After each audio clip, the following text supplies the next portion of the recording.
Good afternoon students. Percentage का topic हमने complete कर लिया था, ठीक है, और उम्मीद है कि आपने सारे वीडियोस देखे होंगे, क्वेश्चंस वगैरह सॉल्व करे होंगे, ठीक है। अपने डाउट्स वगैरह आप मैसेज में पूछ सकते हैं। तो आज हम परसेंटेज से थोड़ा आगे बढ़कर प्रॉफिट एंड लॉस डिस्कस करेंगे। प्रॉफिट एंड लॉस में बेसिकली हम कॉस्ट प्राइस सेलिंग प्राइस की बात कर रहे हैं। सबसे पहले थोड़ा कॉन्सेप्ट समझ लेते हैं कि कॉस्ट प्राइस क्या होता है। मान लो एक फैक्ट्री है, फैक्ट्री से ए ने एक आर्टिकल खरीदा 100 रुपीज का, ए ने बी को बेचा 200 रुपीज का और बी ने सी को बेचा 300 रुपीज का। तो मेरा आपसे क्वेश्चन ये है कि कॉस्ट प्राइस कितना है इस केस में, ठीक है। तो आपका जो भी आंसर है आप वीडियो को पॉज करके खुद से समझ सकते हैं, फिर मैं आपको एक्सप्लेन करूंगा, ठीक है। तो बेसिकली कॉस्ट प्राइस अगर मैं पूछ रहा हूं कि कॉस्ट प्राइस कितना है, तो अलग अलग लोगों के पॉइंट ऑफ व्यू से अलग अलग है। अगर हम ए के पॉइंट ऑफ व्यू से देख रहे हैं तो ए के पॉइंट ऑफ व्यू से कॉस्ट प्राइस है 100 रुपीज, ए के पॉइंट ऑफ व्यू से सेलिंग प्राइस है 200 रुपीज, और बी के पॉइंट ऑफ व्यू से देख रहे हैं तो बी के पॉइंट ऑफ व्यू से कॉस्ट प्राइस है 200 रुपीज, बी के पॉइंट ऑफ व्यू से सेलिंग प्राइस है 300 रुपीज। तो cost price selling price basically एक पॉइंट ऑफ व्यू है। कॉस्ट प्राइस बेसिकली होता क्या है, किसी भी शॉपकीपर, किसी भी इंडिविजुअल का एक्सपेंडिचर, उसको कितनी कॉस्ट पड़ रही है, उसकी जेब से कितना पैसा खर्च हुआ। सेलिंग प्राइस बेसिकली क्या है, उस इंडिविजुअल ने कितना पैसा रिसीव करा है। तो एक तो ये कॉन्सेप्ट आपका क्लियर होना चाहिए, क्योंकि क्वेश्चंस में कई बार क्वेश्चन पूरा डिफाइन रहता है कि उसने ट्रेड शॉपकीपर ने जो है होलसेलर से यहाँ से खरीद के लाया, होलसेलर मैन्युफैक्चरर से लेकर आया। तो आपको समझना है कि अलग अलग इंडिविजुअल के हिसाब से कॉस्ट प्राइस सेलिंग प्राइस अलग अलग होगी, ठीक है। नॉर्मली जो क्वेश्चन होते हैं शॉपकीपर के पॉइंट ऑफ व्यू से होते हैं। हमें ये देखना है कि शॉपकीपर अपनी जेब से कितना पैसा खर्च कर रहा है और वो कस्टमर से कितना पैसा रिसीव कर रहा है, ठीक है। तो थोड़ा सा बेसिक समझते हैं। मान लो केस फर्स्ट में ऐसा ले लेते हैं, cost price less than selling price.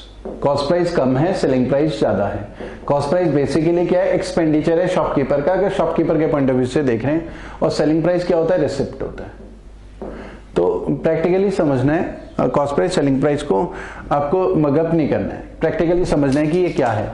तो कॉस्ट प्राइस एक्सपेंडिचर है, सेलिंग प्राइस रिसिप्ट है। तो कोई भी शॉपकीपर है, उसकी रिसिप्ट ज्यादा है, एक्सपेंडिचर कम है, तो उसे प्रॉफिट होगा, जाहिर सी बात है। तो प्रॉफिट इक्वल टू क्या होगा, एसपी माइनस सीपी। और प्रॉफिट परसेंटेज कितना होगा, profit percentage profit upon CP into 100, ये इसका फॉर्मूला है। प्रैक्टिकली समझे तो मान लो किसी शॉपकीपर का कॉस्ट प्राइस है 50 रुपीज, सेलिंग प्राइस है 60 रुपीज, तो 10 रुपीज ये शॉपकीपर का एक्सपेंडिचर था। अब रिसीव उसने करे 60 रुपीज, 10 रुपीज मोर कर लिए रिसीव, तो ये जो मोर उसने एक्स्ट्रा रिसीव करे हैं ये उसका प्रॉफिट है, ठीक है। तो प्रॉफिट परसेंटेज हम कैसे निकालेंगे, प्रॉफिट 10 रुपीज का ऊपर लिखेंगे, बेस में कॉस्ट प्राइस ही आएगा हमेशा, अपॉन में 50 इंटू 100, तो 20% profit. Case second, cost price ऐसा भी हो सकता है कई बार सेलिंग प्राइस से ज्यादा हो, तो एक्सपेंडिचर मोर हो गया, रिसिप्ट कम होगी। तो जब एक्सपेंडिचर ज्यादा होगा, रिसिप्ट कम होंगी, तो हमारा लॉस हो जाएगा। तो लॉस इक्वल टू कितना होगा, सीपी माइनस एसपी, ठीक है। तो एग्जाम्पल भी ले लेते हैं, या लॉस परसेंटेज में निकालना हो तो loss upon CP into 100, loss upon CP into 100। और हमारे पास मान लिया कॉस्ट प्राइस है 50 रुपीज और सेलिंग प्राइस मान लिया 35 रुपीज। तो शॉपकीपर के 50 रुपीज खर्च हो चुके हैं और रिसिप्ट उसकी 35 है, तो यहां पर 15 रुपीज लेस हो गए, तो 15 रुपीज का लॉस हो गया शॉपकीपर को। तो लॉस इक्वल टू परसेंटेज में अगर हमें देखना हो तो 15 रुपीज अपॉन 50 इंटू 100, 35% का लॉस है। तो ये तो हमने एक बेसिक्स वगैरह डिस्कस करा कॉस्ट प्राइस सेलिंग प्राइस का, जिसमें स्कूल टाइम के जो हमने फॉर्मूले करे थे इस तरीके से करा था। लेकिन एग्जाम में जो है इस पूरा फॉर्मूला लगा के हमें नहीं सॉल्व करना, ये तो केवल आपके कॉन्सेप्ट्स के लिए, आपके कॉन्सेप्ट क्लैरिटी रहे, बेसिक्स क्या हैं उसके लिए हमने डिस्कस करा है। अब हम जो हमने परसेंटेज में डिस्कस करा था वो सारी चीजें इंटीग्रेट करेंगे कॉस्ट प्राइस सेलिंग प्राइस के साथ, और फिर उस तरीके से क्वेश्चन को समझेंगे। आप पहले इन चीजों को भी समझना बहुत इंपॉर्टेंट है, ठीक है, तो ये सब फॉर्मूला अप्लाई करने की जरूरत नहीं है, कॉन्सेप्चुअल क्लैरिटी के लिए, कॉन्सेप्ट के लिए समझना ठीक है यहां तक, लेकिन इस तरीके से एग्जाम में क्वेश्चन सॉल्व नहीं करने।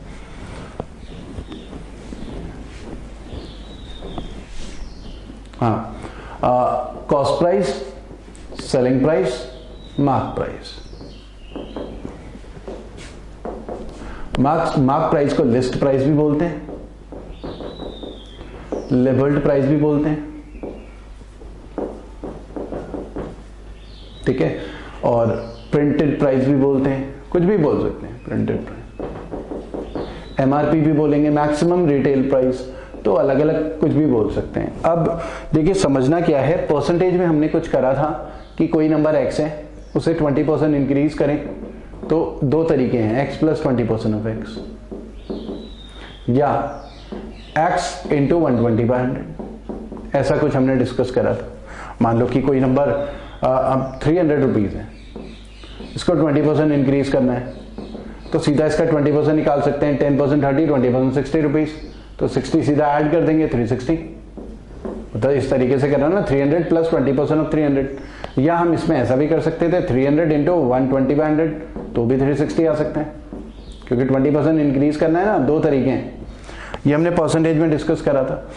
तो ये चीजें हम कॉस्ट प्राइस सेलिंग प्राइस में भी इंटीग्रेट कर सकते हैं। मान लो कि एक शॉपकीपर का कॉस्ट प्राइस इतना है और 20% का उसे प्रॉफिट है, तो बेसिकली सेलिंग प्राइस क्या होगा, selling price is 20% more than cost price, तो जो परसेंटेज में हमने करा वही कॉस्ट प्राइस सेलिंग प्राइस के क्वेश्चंस में अप्लाई कर सकते हैं, ठीक है।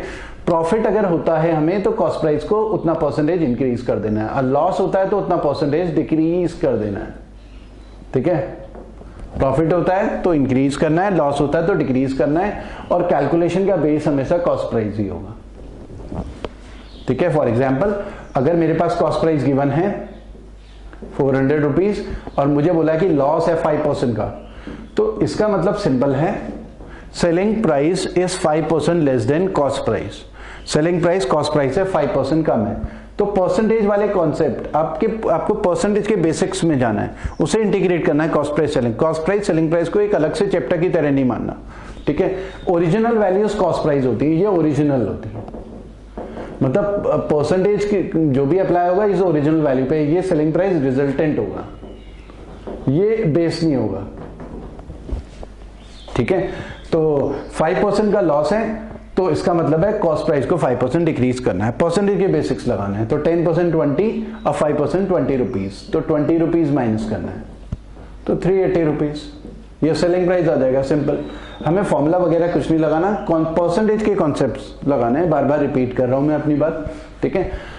तो ये हमने कॉन्सेप्ट्स लगाए परसेंटेज के इसमें, उसके अलावा डिस्काउंट को भी समझना है, इसमें भी परसेंटेज के कॉन्सेप्ट्स लगाने हैं। डिस्काउंट आपको समझना है कि अगर कहीं शॉप में 20% डिस्काउंट है तो इसका मतलब इस 20% का बेस क्या है, 20% किस चीज का, 20% ऑफ व्हाट वैल्यू, तो आपको ये समझना पड़ेगा। कभी भी आप प्रैक्टिकली सोचें, आप शॉप में जाते हैं, शॉपकीपर ने बोला आपको 20% डिस्काउंट मिलेगा, तो 20% किस चीज का, आपको कौन सा प्राइस पता रहता है मार्केट में, नॉर्मली जो आप एमआरपी देखते हैं, क्योंकि शॉपकीपर कभी भी, चाहे अपना रिलेटिव ही हो, अपने फैमिली फ्रेंड हो, कोई भी हो, शॉपकीपर कभी भी अपना कॉस्ट प्राइस किसी को नहीं बताता, ठीक है, वो शॉपकीपर को ही खुद पता रहता है, ठीक है। हम नॉर्मली जो कस्टमर देखता है वो देखता है एमआरपी, अगर इसमें एमआरपी लगा हुआ है, क्योंकि कुछ प्रोडक्ट ऐसे भी होते हैं बिना एमआरपी के भी शॉप में बिक रहे होते हैं, तो अगर नॉर्मली ज्यादातर चीजों में एमआरपी लगा हुआ होता है तो हमें कस्टमर को एमआरपी पता है। अब क्योंकि 20% डिस्काउंट है तो शॉपकीपर क्या करता है, एमआरपी के ऊपर 20% डिस्काउंट, तो डिस्काउंट का हमेशा बेस होता है मार्क प्राइस, और प्रैक्टिकली समझते हैं, उसके बाद हम इन दोनों में रिलेशन समझेंगे। मान लो एमआरपी है 500 रुपीज, तुम एक बुक खरीदने गए मार्केट में, उसमें एमआरपी थी 500 रुपीज, शॉपकीपर ने बोला कि मैं आपको 20% डिस्काउंट दूंगा, तो शॉपकीपर उस बुक का कॉस्ट प्राइस तो बता नहीं रहा, हो सकता है बुक उसने 300 की खरीदी हो, 350 की खरीदी हो, 400 की खरीदी हो, हमें पता ही नहीं, ठीक है। तो कितने में भी खरीद सकता है वो बुक शॉपकीपर, वो हमें बताएगा ही नहीं कभी, ठीक है, वो हमें कभी नहीं बताएगा। अब होगा क्या कि उसने बोला 20% डिस्काउंट, तो हमें तो केवल एमआरपी पता है, तो हमने क्या करा, 20% डिस्काउंट मतलब शॉपकीपर ये बोल रहा है एमआरपी को 20% कम कर देंगे, 20% का बेस एमआरपी होगा, 10% 50, 20% 100, 100 रुपए कम, तो 400 में बुक मिलेगी हमें। प्रैक्टिकली समझे, 500 वाला सामान 400 में मिलेगा 20% डिस्काउंट में, और ये जो 400 रुपए की एक्चुअल में पेमेंट करी है वो होता है सेलिंग प्राइस। तो बेसिकली सेलिंग प्राइस क्या होती है? एक्चुअल पेमेंट होती है। प्रैक्टिकली समझे, ठीक है। और जबकि मार्क प्राइस क्या है?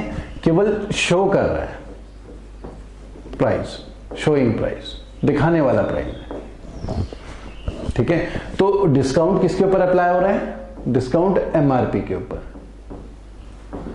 तो अगर हमारा 20% डिस्काउंट है, इसका मतलब selling price is 20% less than mark price, ठीक है। ये कॉन्सेप्ट आपको समझने, मतलब यहां से अगर डिस्काउंट 20% है तो 20% रिड्यूस करके सेलिंग प्राइस मिलना चाहिए। सेलिंग प्राइस फिर से बेस नहीं होता कैलकुलेशन का, ये ओरिजिनल वैल्यूज होंगी अगर इन दोनों की बात करेंगे,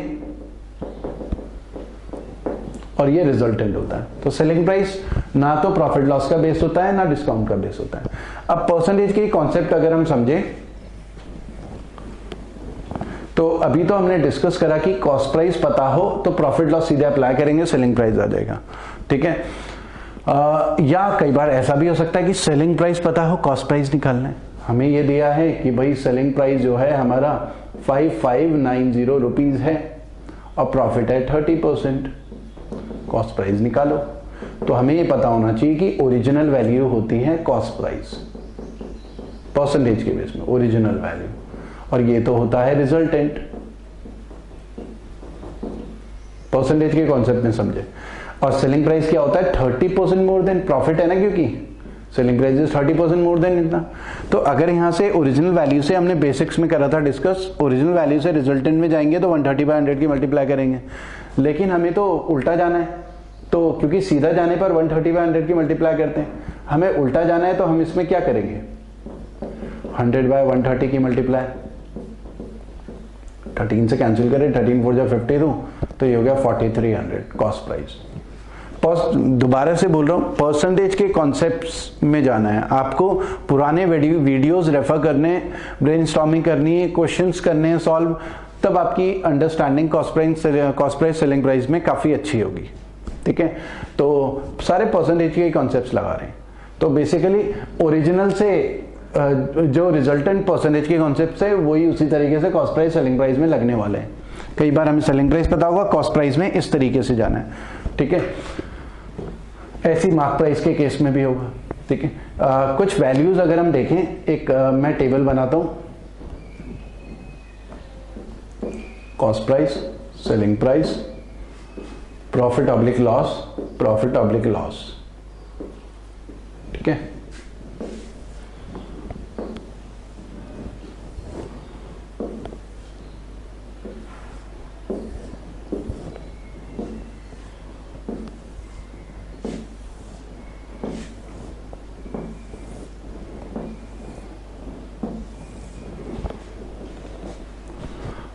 मान लिया कि हमारे पास है ये 450 रुपीज और ये है 540, ठीक है। यहां पर प्रॉफिट लॉस निकालना है आपको परसेंटेज में, ठीक है, और यहां पर प्रॉफिट लॉस निकालना है रुपीज में, इन रुपीज, ठीक है। जिसे माइनस करके 90 रुपीज आ जाएगा। अब परसेंटेज में निकाल सकते हैं,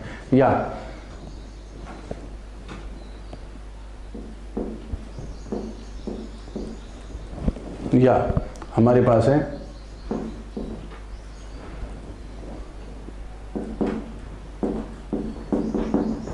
ये दोनों वैल्यूज, ये आपको फिल इन द ब्लैंक्स करने हैं, जो भी ब्लैंक्स हैं आपके पास, ठीक है। या हमारे पास है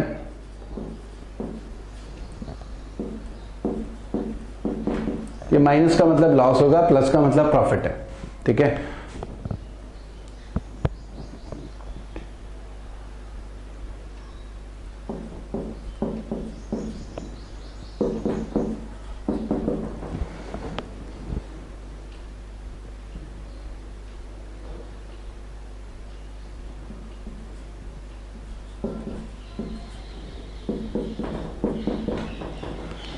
ये 10% लॉस है। आपको ये सारे फिल इन द ब्लैंक्स, ये वैल्यूज निकालनी है।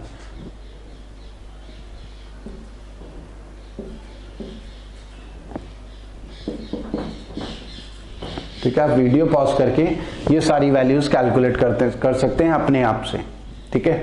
और वीडियो पॉज करके वैल्यू कैलकुलेट करिए, फिर दोबारा से वीडियो प्ले करिए और फिर आप ये मैच करिए कि आपने करेक्ट किया है कि नहीं किया है, या आप क्या पता आंसर सही निकाल लें, लेकिन अप्रोचेस बहुत इंपॉर्टेंट होती है, जल्दी किस तरीके से निकालते हैं वो इंपॉर्टेंट है, ठीक है।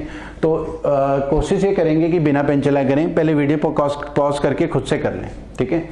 ना यहाँ पर हमें दिख रहा है 90 रुपीज़ का प्रॉफिट है, 90 रुपीज़, ठीक है। और बेस क्योंकि ये होता है ओरिजिनल वैल्यू, सारी कैलकुलेशन यहीं से होनी है, सारी कैलकुलेशन यहीं से होनी है।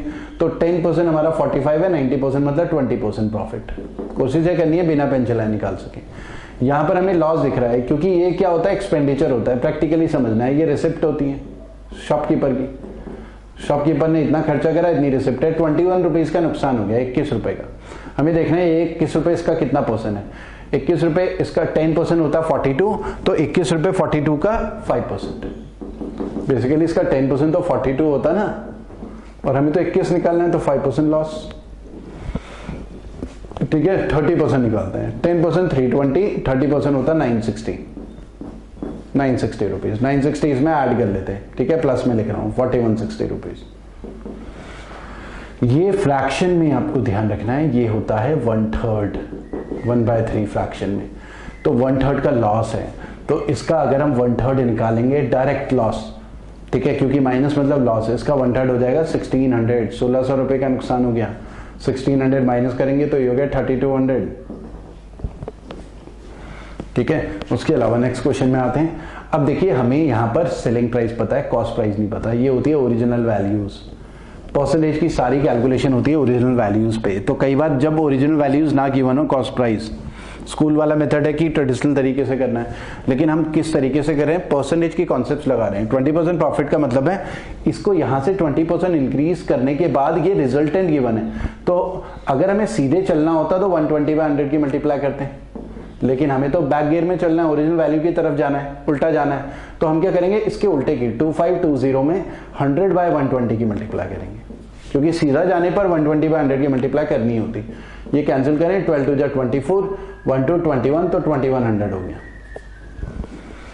ठीक है। उसके अलावा अच्छा माइनस करके देखें, यहाँ पर ये जो प्रॉफिट लॉस हमारा दिख रहा है, ये कॉस्ट प्राइस है, ये माइनस करेंगे, ये हो गया 420 रुपीज, ठीक है, रुपीज में। यहाँ लॉस है, यहाँ पर 10% रिड्यूस करके हमें इधर जाना है। 10% रिड्यूस करने का मतलब किसी भी नंबर को 90/100 की मल्टीप्लाई करनी है, तो हमें तो उल्टा जाना है। तो 7560 में 100/90 की मल्टीप्लाई, तो 9 हमारा 8 जो 72, 3 6 9 4 36, तो 8400 हो गया, 8400 हो गया, ठीक है। और माइनस करें तो 840 रुपीज का लॉस है, ठीक है। उसके अलावा ये प्रॉफिट लॉस है, 400 रुपीज का प्रॉफिट है, प्लस में लिखा हुआ है, और रिसिप्ट इतना है, तो इसका मतलब कॉस्ट प्राइस क्या होगी, कम रही होगी, क्योंकि ये तो रिसिप्ट है। 400 का प्रॉफिट है तो 3200, परसेंटेज में निकालें तो 400 3200 का कितना परसेंट है, तो 400 3200 का 1/8 है। 1/8 होता है 12.5%। फ्रैक्शन वाला कॉन्सेप्ट लगा रहा हूँ। परसेंटेज फ्रैक्शन हमने पहले सेशन में, सबसे पहला जो परसेंटेज का सेशन था उसमें करा था डिस्कस, इंटू 100, तो 1/8 12.5% हो जाएगा। 1/8 12.5% परसेंटेज ऑफ फ्रैक्शन का रिलेशन हमने करा था डिस्कस, ठीक है। तो एक तो ये है,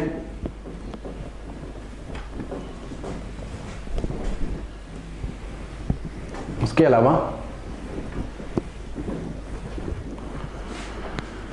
कुछ चीजों का ध्यान रखना है। कॉस्ट प्राइस सेलिंग प्राइस में ही हमारे पास जो क्वेश्चंस आते हैं, मान लिया फॉर एग्जांपल एक शॉपकीपर 6 आर्टिकल्स खरीद के ला रहा है 5 रुपीज के, 6 आर्टिकल, और 5 आर्टिकल्स को बेच रहा है 6 रुपीज के हिसाब से, तो उसका प्रॉफिट परसेंटेज निकालना है। तो आप पहले खुद से कैलकुलेट करिए, वीडियो को पॉज करके, फिर आप आगे देखिए कि मैं किस तरीके से सॉल्व कर रहा हूँ। अप्रोचेस ही सबसे इंपॉर्टेंट है, पूरा ब्रेनस्टॉर्मिंग करेंगे, समझेंगे प्रैक्टिकली। ये आपको कॉस्ट प्राइस सेलिंग प्राइस के क्वेश्चंस में बहुत काम आने वाला है, जहां पर क्वांटिटी चेंज हो जाती है, ठीक है। तो आप पहले खुद से कैलकुलेट करिए, फिर आप वीडियो में आगे वीडियो को प्ले करिएगा। तो आते हैं क्वेश्चन में। कॉस्ट प्राइस जो है 6 आर्टिकल का 5 आर्टिकल का 6। तो नॉर्मली हम क्या करते हैं, हम देखते हैं कि अच्छा 5 रुपीज कॉस्ट प्राइस है, 6 रुपीज, तो हम देखते हैं 1 रुपी का प्रॉफिट है, 1/5 इंटू 100, 20% प्रॉफिट। नॉर्मली हम ये करेंगे, लेकिन ये गलत हो जाएगा क्योंकि प्रॉब्लम क्या हुई, यहाँ पर मैंने क्वांटिटी कम ज्यादा कर दी, उस वजह से प्रॉब्लम भी। अगर क्वांटिटी कम ज्यादा नहीं होती तो 20% आंसर होता। तो प्रॉब्लम क्वांटिटी कम ज्यादा करने की वजह से हुआ है। तो स्कूल टाइम में कैसे सॉल्व करते थे? स्कूल टाइम का मेथड हमारा है कि एक आर्टिकल का कॉस्ट प्राइस निकालते हैं 5/6, एक आर्टिकल का सेलिंग प्राइस निकालेंगे 6/5, प्रॉफिट कितना हो जाएगा SP माइनस CP जो कि 11/30, एलसीएम लेंगे, प्रॉफिट परसेंटेज कितना हुआ 11/30 इंटू अपॉन 5/6 इंटू 100, तो 11/30 इंटू 6/5 इंटू 100, ठीक है, ये 5 4 और 44% प्रॉफिट है बेसिकली। लेकिन इतनी महाभारत करने के बाद 44% हमने निकाला तो काफी टाइम बर्बाद हो गया। तो कॉन्सेप्ट सिंपल है कि हमें प्रॉब्लम क्वांटिटी कम ज्यादा होने की वजह से ही हो रही थी। तो हमने क्या करा, यहाँ पर क्वांटिटी तो इक्वल करी। तो ऐसा क्यों करें हम कि फ्रैक्शन के चक्कर में पड़े? हम सिंपल देख सकते हैं, क्वांटिटी को इक्वल कर सकते हैं। इनका एलसीएम है 30, या 5 की मल्टीप्लाई 6 की मल्टीप्लाई, तो 30 आर्टिकल का CP SP आ जाएगा ना। 30 आर्टिकल का CP 5 की दोनों तरफ मल्टीप्लाई 25 रुपीज, और 30 आर्टिकल का SP 36 रुपीज। सिंपल 30 आर्टिकल का CP SP मिल गया। तो हमारा यहां पर हमें प्रॉफिट कितना दिख रहा है, 25 वाले आर्टिकल को 36 में भेजा 30 आर्टिकल के लिए, तो 11 रुपीज का प्रॉफिट है। तो प्रॉफिट परसेंटेज कितना होगा 11/25 इंटू 100, तो 44%। सिंपल, ठीक है। तो इतनी महाभारत करने की जरूरत नहीं है। कॉन्सेप्ट क्या है वो समझना है, आर्टिकल को इक्वल करने की कोशिश करनी है। एक और तरीका यह है आर्टिकल को इक्वल करना, क्योंकि हमारे पास एक आर्टिकल रिमेनिंग है। हमारे पास 6 आर्टिकल है, हम सारे के सारे आर्टिकल बेच देंगे, एक आर्टिकल बचा रखा है, तो वो कितने में बिकेगा? क्योंकि 5 आर्टिकल को 6 में बेच रहे हैं, तो एक आर्टिकल कितने का बेच रहे हैं? 6/5 करेंगे तो 1 रुपए 20 पैसे का बिक रहा है एक आर्टिकल। तो वो जो एक आर्टिकल है वो 1 रुपए 20 पैसे, मतलब 7 रुपए 20 पैसे का बिकेगा। तो ओवरऑल हम देखें तो प्रॉफिट कितना हुआ 5 से, यहाँ पर 2 रुपीज 20 पैसे का 5 के ऊपर इंटू 100, तो हमारा आंसर होगा 44%। तो आंसर देखिए सेम आएगा, किसी भी तरीके से करें आप। बस कॉन्सेप्ट क्या है, आर्टिकल इक्वल होने चाहिए। आर्टिकल इक्वल कर दिए तो आंसर सेम आने वाला है, ठीक है। तो स्टूडेंट्स इतना ही करते हैं, फिर नेक्स्ट वीडियोस में हम क्वेश्चन स्टार्ट करेंगे। आज तो हमने बेसिक्स करें। Okay, thank you.